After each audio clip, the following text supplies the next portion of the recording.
Hey, how's it going out there, everybody? Hope everybody's having a great day. I am finishing up a load. I just got put in a dock here at the cold storage in North Carolina. Picked this load up yesterday. Really good load. I feel like loads are kind of picking up. Freight prices are definitely coming up. Yet, you know, we didn't strike, and you know, nobody's went to Congress yet and got anything done, and yet prices are coming back up. It seems impossible, but it's happening. I'm seeing it with my own eyes. Came out of Florida, did not lose my shirt. I don't know. I hear everybody talking about Florida being, you know, crap all the time, but Florida's got its moments. You know, it's not all bad. And I don't know, some people say they go there and they just deadhead straight back to Georgia. And I'm like, I don't know. I take something out of there. I don't know. Something that pays me something at least. You know, within reason. Now, if it's 50 cents a mile, I'm probably going to leave it sitting on a dock. But this load here coming out of Florida up to North Carolina, I agreed to take a load out of North Carolina Friday. I've picked up here before, and it goes straight back to Minnesota, not too far from the house. So I tried to get that load, and I did. So then all I had to do was find something from North Carolina back up here to from Florida up here to North Carolina to get that, because I was not going to deadhead 600 miles to get a load. And you know, the way I look at it, there's something around there that I can pull to make a little money. And making a little money is not the goal, but you know, sometimes you got to do what you got to do. So I grabbed this load. Actually was trying to get another load out of Florida. I would have had to deadhead south about 100 miles, and then I would have had to come up here, and I was afraid it was going to get in the way of the load I'd agreed to Friday. Now, given this would not have been the end of the world if I didn't do the load Friday back to Minnesota, but I figured, you know, if I can make something coming out of Florida, grab that load to get back to Minnesota, this is going to be a pretty good week. You know, if all stays planned, you know, the way it is right now, it'll be a very good revenue week. It'll be over $7,000. So hopefully all that holds together. But the load I was looking at out of Florida, I had actually found one that was coming out of, like, I don't know, it was just about 80 miles south of Orlando there, coming up here to North Carolina. It was paying over $1,900 and it weighed 10,000 pounds. It was a 4-stop load though, 1 pick, 4 drops. The only reason I didn't run down there and get it is because they could not and they would not lock down those delivery times for the 2 that were in North Carolina. They were like, you could do Savannah yesterday if I could have got down there and picked it up. Savannah was 24/7 receiving, but I just didn't want to get up here with it and then them be like, oh, well, you know, if you don't get here by noon, we close at noon and you're, you know, SOL. So I just, I played it safe and took this load here. Glad I did. This was a good load. It loaded quick. I'm here at a, you know, big name cold storage warehouse, and you know, I got here about 15 minutes before my appointment, and pretty much they were ready for me. I'm in a door right now getting unloaded. I've been here about 20 minutes. So it is a very mixed load though, frozen food. So we'll see how that goes. I mean, it may take them a minute to count it, but I'm not too worried about it. My next pickup is at 5 o'clock in the morning, about 30 miles away. So I'm really, this could be a very good week, the way it's looking right now, the way it's shaping up, because, you know, minimum deadhead, you know, this load here that I'm talking about today, and I'll do a weekly recap video like Saturday or Sunday once I get the week done. But this load here, like a 60-mile deadhead on this, on about it was about 560, 540, I can't remember right off head. So I'm going to say it was a 600-mile load, because a little bit of that deadhead, and given, you know, I had to double back because I went to find a parking spot and I went the wrong way, you know, because I didn't have a load booked. So let's say 600-mile load, $1,300 to the carrier. That's $10.40 to me. That's $2.16 a mile to the carrier. That's $1.73 to me. That ain't bad coming out of Florida. You know, it's not the greatest, but it's not bad, especially on a 500-mile run. You know, typically once you go above 500 miles, your rate drops a little bit. You know, just the way it is. Just the way it is. So I thought it was a decent rate to come out of Florida right now. The big numbers for me, that what really makes it good is it was so tight scheduled. I picked this up at 3:30 yesterday afternoon, and man, did they load it quick. The appointment was for 3:30. I showed up at about 2:45, and by 3:30, by the appointment time, I had paperwork in hand. We were sealed. We were back on the highway. So that's how you want them to go. And I kind of dinged myself a little bit because I booked the load like 3 hours earlier, and I kind of goofed around a little bit, you know, and I should have called them, the customer, immediately and asked them if the load was ready, because I looked at it on Google Maps and there wasn't a whole lot of parking around the area. And I mean, they had no parking on their facility. It was like you back in off the street into the dock, you know, and I should have called them, because when I got there, they were like, you know, they were telling me, you know, basically I was the last load of the day. It's not a very big place. I doubt they do very many loads, but they told me I was the last load of the day, and they've been ready for me since about noon, by the time I booked the load. So I kind of kicked myself in the butt on that one. I was like, I could have drove over here and had been 2 hours ahead.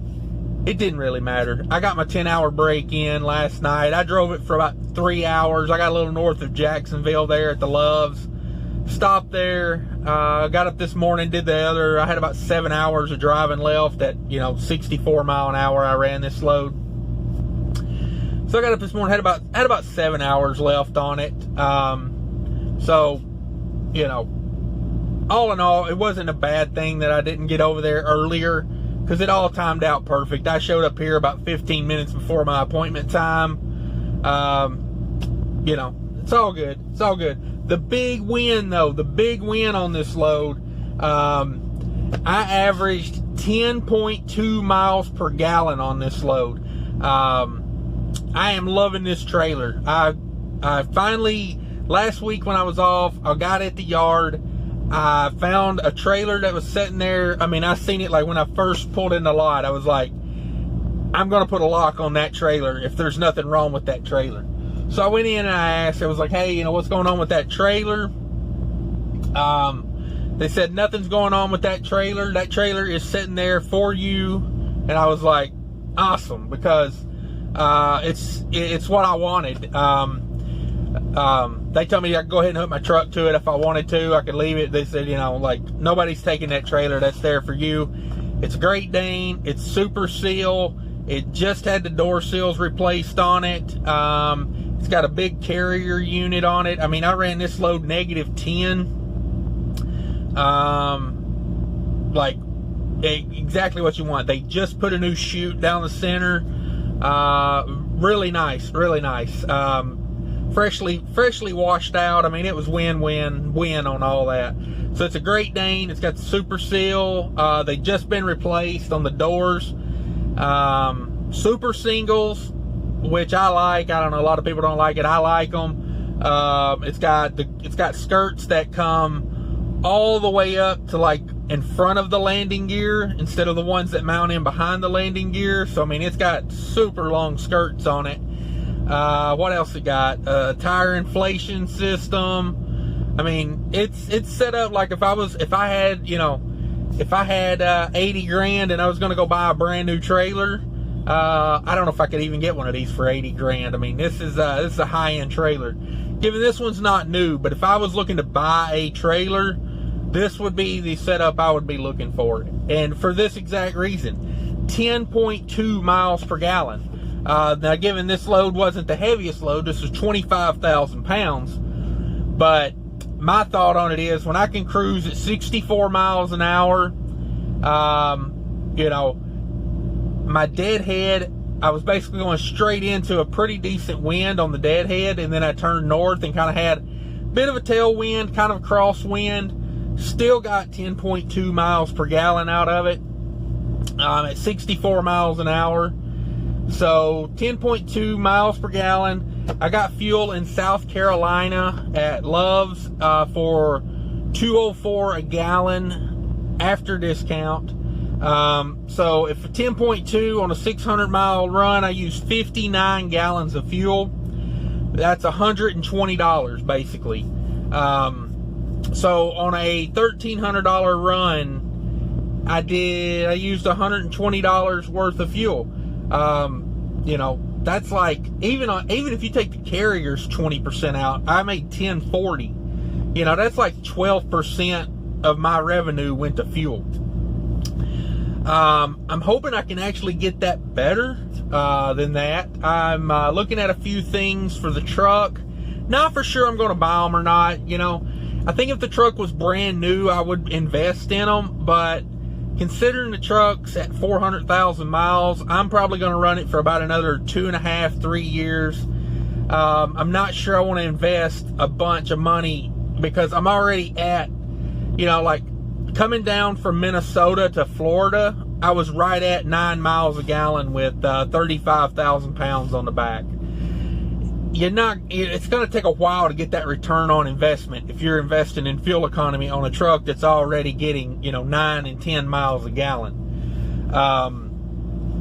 So yeah, I don't know. I want to improve it, but then again, you know, I'm not going to just spend money just to improve it, you know, if I'm not going to get that return on investment. Because I figure if I've got 3 years in this truck, you know, say 2.5, 3 years, I need that return on investment to be like a year tops, because I want to get the return on the investment and then actually make money on the investment. So I don't know if I'll put too much more into it. Like I said, I don't know how much more I can really do.